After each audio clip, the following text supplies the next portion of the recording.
بسم اللہ الرحمن الرحیم۔ مفتی صاحب، شب کی فضیلت کیا ہے، اصلیت کیا ہے، قبرستان جانا؟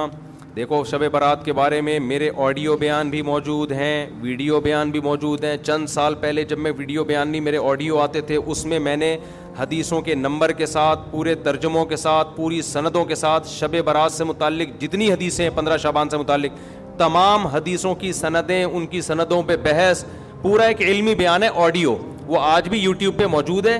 آپ لکھیں شب برات مفتی طارق مسعود آڈیو بیان یا اولڈ بیان، تو آڈیو بیان آئے گا، پوری سندوں کی، راویوں کی ایک ایک نوک پلک کو اس میں درست کر کے پورا ایک علمی بیان ہے۔ تو شب برات کے بارے میں آپ کا کانسیپٹ 2 اور 2 4 کی طرح کلیئر ہو جائے گا۔ سمجھتے ہو گے نہیں سمجھتے؟ تو اصل تفصیلی بیان تو میرا وہ ہے، کئی سال پہلے ہوا تھا، میرا خیال ہے 2013 یا 12 میں ہوا تھا وہ بیان، آڈیو بیان ہے وہ۔ تو وہ آپ سن لیں پورے ایک ایک سند حوالوں کے ساتھ، کہ اس میں آپ کو پتہ چلے گا یہ 15 شعبان کی اسلام میں حیثیت کیا ہے۔ اس کا 2 منٹ میں خلاصہ پیش کر دیتا ہوں۔ پہلی بات، قبرستان جانا کسی صحیح حدیث سے ثابت نہیں ہے، ایک روایت ہے، سند کے لحاظ سے انتہائی کمزور، اور اگر مان لیا جائے تو زندگی میں ایک دفعہ، ہمارے ہاں ہر سال جایا جاتا ہے، اور وہ بھی نبی چپکے سے گئے، ہمارے ہاں جتھوں کی شکل میں جایا جاتا ہے، تو یہ ساری بدعات ہیں۔ سمجھ میں آ رہی ہے بات؟ ایک تو وہ حدیث انتہائی کمزور ہے سند کے لحاظ سے، اس سے شرعی مسئلہ ثابت نہیں ہوتا، لہذا ہماری رائے یہی ہے کہ 15 شعبان کو قبرستان ثواب سمجھ کے جانا بدعت عمل ہے، اور ثواب سمجھے بغیر جانا بدعت کی تائید ہے، تو نہ جائیں قبرستان۔ سمجھتے ہو؟ نہیں یاری بھائی، ان کو رہنے دو، میں گلا پاگلوں کی طرح پھاڑ رہا ہوں، میں 3 دن سے بیانات کرتے کرتے نا گلا بیٹھ گیا مجھے۔ تو 15 شعبان کو آپ کو قبرستان جانے کی ضرورت نہیں ہے۔ کوئی بولے یہ مفتی صاحب نیا دین لیا ہے، نیا دین نہیں بھائی، جتنے بھی 1400 سال سے جو بدعت سے پاک دین ہے وہ یہی ہے۔ کیوں؟ کوئی صحیح حدیث موجود ہی نہیں ہے، انتہائی کمزور حدیث ہے، اور زندگی میں ایک بار والی ہے، صحابہ سے وہ بھی ثابت نہیں ہے، اور وہ بھی چپکے سے گئے، آپ جتوں کی شکل میں جا رہے ہو، تو یا تو یہ بدعت ہے یا بدعت کی تائید ہے۔ تو آپ قبرستان پھر چپ ہو جاتے ہیں، یار نہیں جاؤ، یار کسی اور دن چلے جاؤ قبرستان۔ ویسے بھی ان 15 شعبان کو قبرستان میں جو میلے ٹھیلے اور انٹیاں بن سج کے آئی ہوئی ہوتی ہیں نا، مردے فتنوں میں پڑ جاتے ہیں، مردے کہتے ہیں مرے کیوں یار، اتنا اچھا ماحول ہے باہر کا۔ تو آج کل تو انٹیاں ایسے میک اپ کر کے اور دوپٹے، اور پھر بندے بھی تیار ہو کے، ایک انٹرٹینمنٹ ہے وہ قبرستان، وہ قبرستان تھوڑی رہا ہے جو پہلے ہوا کرتے تھے۔ تو آج کل تو ویسے بھی جانا جائز نہیں ہے۔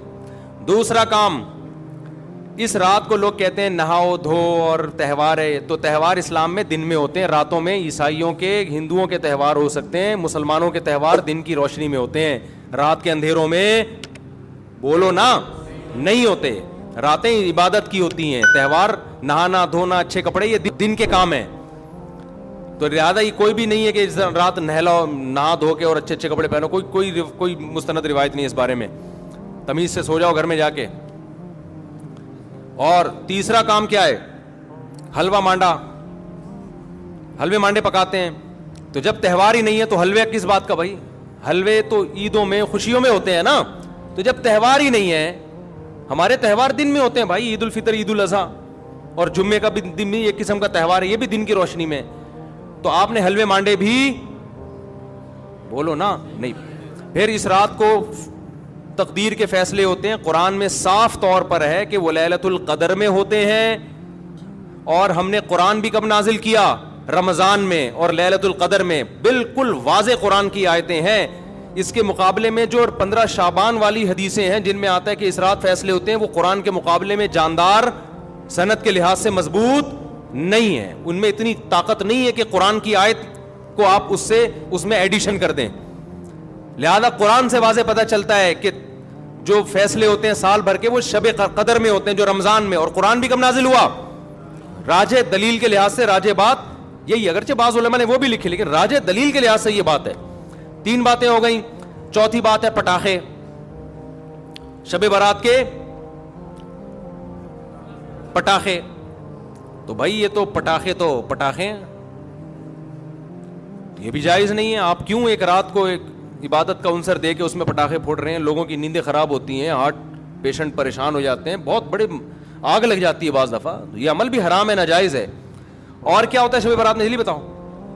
عبادت پہ آ رہا ہوں. دن کا روزہ 15 شعبان کا, وہ بھی کسی صحیح حدیث سے ثابت. میں نے ایک دفعہ کسی نے کہا محرم کے فضائل پہ بیان کریں, بہت دفعہ مجھے اصرار کیا 1 گھنٹے کا بیان ہو محرم. میں نے بہت جب میرا تنگ کیا تو میں نے بیان کیا. میں نے کہا نبی صلی اللہ علیہ وسلم نے فرمایا, حدیث کا مفہوم ہے یہ اشہر حرم ہے, محترم مہینہ ہے, 4 محترم مہینوں میں 1 محرم بھی ہے, اور 10 محرم کا روزہ. آپ صلی اللہ علیہ وسلم نے اس کی جو بھی حدیث میں فضیلت بیان کی. میں نے کہا وما علینا الا البلاغ. لوگوں نے کہا بھائی کیا بیان کہا؟ میں نے کہا بھائی اتنا ہی ہے, صحیح حدیث سے اتنی ہی ثابت ہے. ایک آدھ اور حدیث ہوگی جو اس وقت میرے ذہن میں نہیں, اس سے زیادہ میں نے کہا 1 گھنٹے کا بیان ہو نہیں سکتا, کوئی ہے ہی نہیں. تو آپ کی مرضی کی باتیں ہم نہیں کریں گے, ہم وہ باتیں کریں گے جو اللہ اس کے رسول صلی اللہ علیہ وسلم نے جس طرح بیان کی. خطابت کے جوہر دکھانے کے لیے تو 6 گھنٹے کا بھی بیان ہو سکتا ہے, لیکن اگر آپ نے وہ بات کرنی ہے جو اللہ کے رسول نے بتائی ہے تو جتنی بتائی ہے اتنی ہی آپ کو پارسل کرنی پڑے گی. اپنی طرف سے پارسل کرنے کا ہمارے پاس انتظام, ہم کمپنی ہوتا ہے نا, بعض کمپنی ہے پیک کر کے دے رہی ہوتی ہیں, وہ KFC والوں کے, وہ کہتے ہیں وہ جو کمپنی کی پیکنگ ہے وہ ہم آپ کو دیں گے, اپنا شاپر ہمارا الگ تھیلے میں رکھا ہوا ہے, ٹھیک ہے نا, اس کے لیے الگ آرڈر دینا پڑے گا آپ. تو اگر اللہ رسول کی بات ہے تو بھائی اتنی ہے. تو اس لیے 15 شعبان کا جو روزہ ہے وہ بھی کسی صحیح حدیث سے ثابت بولو نہیں ہے. اور کیا رہ گیا, جلدی کرو, اب وہ شادی بھی ہونی ہے ان کی, بھائی آئے ہوئے ہیں نا. اور کیا رہ گیا؟ رات کی عبادت کی طرف آتا ہوں میں. اور کچھ ہے؟ بس یہی ہے نا, پٹاخہ, قبرستان.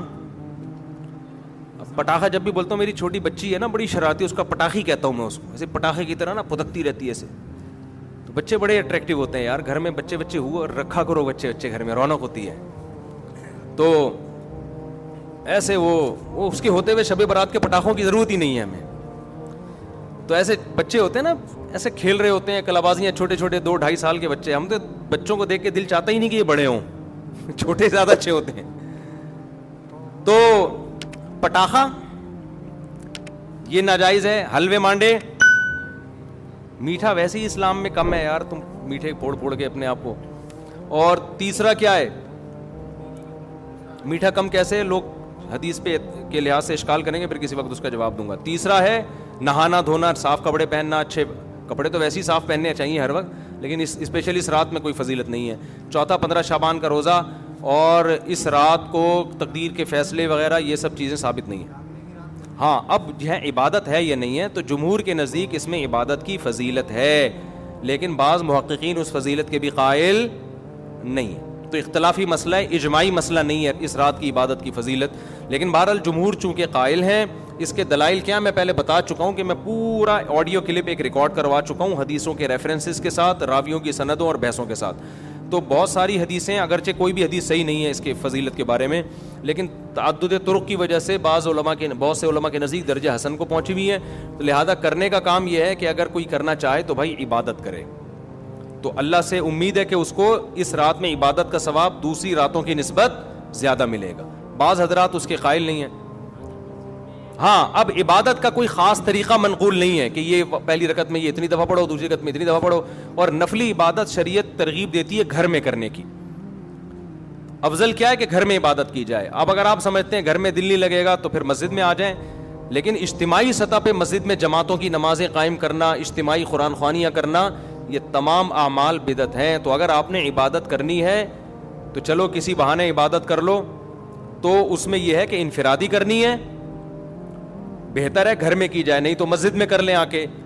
اور کوئی خاص طریقے کی عبادت نہیں کرنی. تلاوت ہے, دعائیں ہیں, ذکر ہے, نماز ہے, بس جیسے عام طریقے سے پڑھتے ہیں اسی طریقے سے کریں. سمجھ رہے ہو کہ نہیں سمجھ رہے؟ یہ ہے خلاصہ, خلاصے کے خلاصے کے خلاصے کے خلاصے کا خلاصہ.